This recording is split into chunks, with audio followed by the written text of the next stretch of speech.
Sup flappers, welcome to another video. So today we're going to be talking about Yoimiya. Take this as either a warning or just some helpful pointers that I'm going to be mentioning to help you make a decision on whether you need Yoimiya or whether you want Yoimiya, because that's a very big difference, and like I always say, resources don't come easy, so we shouldn't be wasting it. Now first, let me get the disclaimer out of the way. I'm not saying skip your waifu. I'm just saying you've only one-way texted her for like the past week and now you're thinking about marrying her, right? That's essentially what we're gonna be doing. Maybe just wait, and hopefully this video can give you a clearer picture of whether it is worth it to put a ring on it. Now, Yoimiya has taken many by the heart, and it's no surprise.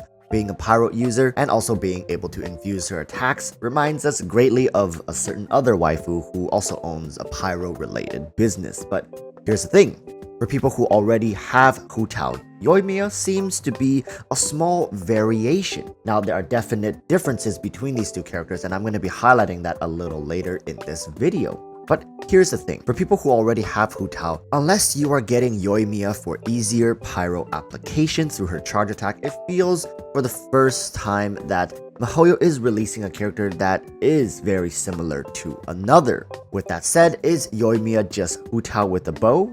No, not quite, right? So for people who want Yoimiya, there are actual merits to having her and Hutao, or having her instead of Hutao. So this is also important for people who are looking for a Hutao rerun, although I won't touch too much on their direct comparisons, as I definitely need to play Yoimiya and build her up to the same strength as my current Hutao to be able to make that judgment call. But let's first talk about Yoimiya and her kit and design, and this has to do with how her burst is designed and described. So for Yoimiya's burst, Ryujin Saxifrage, you can mark your enemies with something called an Aurous Blaze, and when any team member hits the marked enemy with any sort of damage, this will trigger an explosion, dealing AoE pyro damage. Now this explosion has a cooldown of 2 seconds and is a great off-field tool. Just this by itself gives Yoimiya features that few pyro characters possess, and that is proper and consistent off-field pyro application. Currently, Xiangling and her burst are everyone's go-to when it comes to pyro application, while Hutao can mark enemies and then have pyro tick from them afterwards. It's an inefficient tool and method for off-field pyro application, as it just simply takes too long to apply. Seeing Yoimiya's kit makes me wonder if personally I will be running her more in a supportive role or trying to rock her as a main DPS. Because when it comes to pyro DPS, there are plenty to choose from. Diluc, Klee, Hutao, Xiangling, and even Bennett can all be great DPS options, and they're all top tier.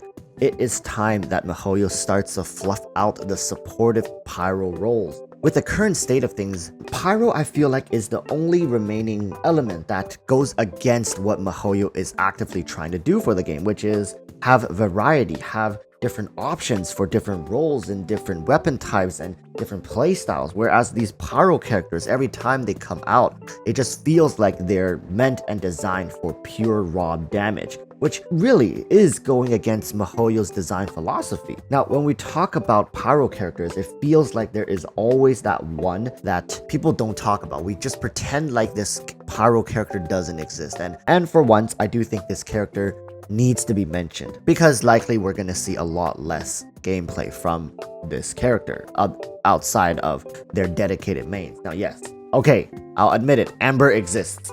You caught me.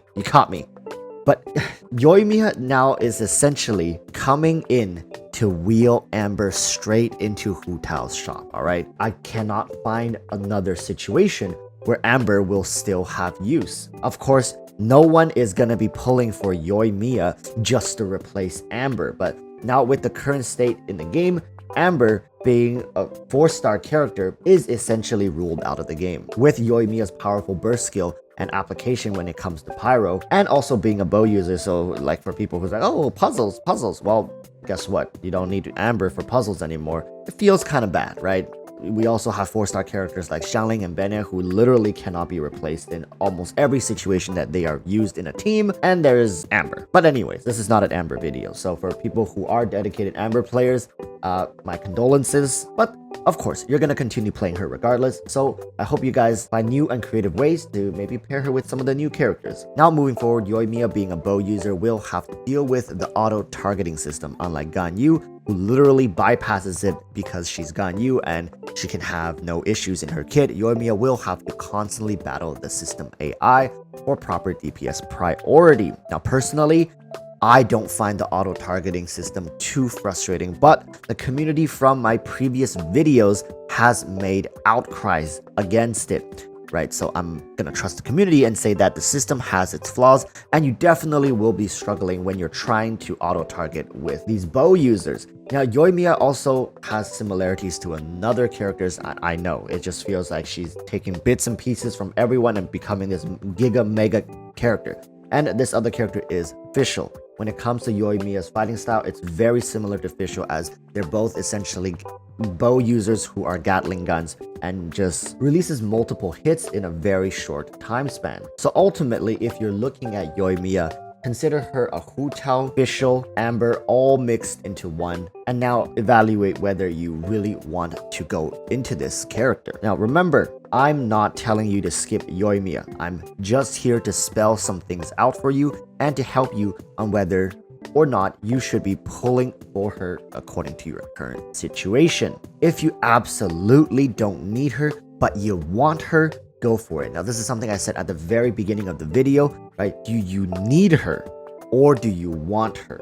Or both, right? For people who are both, that's exactly the people this character will be targeting. Now, if you are somebody that needs her and you can afford it, go for it, man. Like, this is a game. Like, enjoy it. I always see comments saying like, oh, Walrus, you shouldn't be making it so black and white. I'm not. I'm just telling you guys, please evaluate your current situation, and I'm talking about in-game and in real life.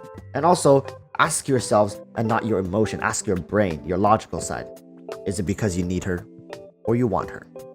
For more casual players who feel like getting Yoimiya doesn't actually add to their account and will just be for collection purposes, they might feel Bao or Kokomi holds more merits instead, right? Even free-to-play players nowadays should have 2 full stack teams at this point, and new additions should be covering for interesting playstyles that are not currently available to them, instead of just repeating the same playstyle and just getting more damage. So with this said, I hope this video has helped you, and that going forward you will get the best Yoimiya luck because you have liked and subscribed to my channel and to this video. With that said, I'll be going live a little later today. I don't know exactly when. I might be a little later, so keep an eye out. We can talk more about this during the live stream. So until then, stay safe and peace.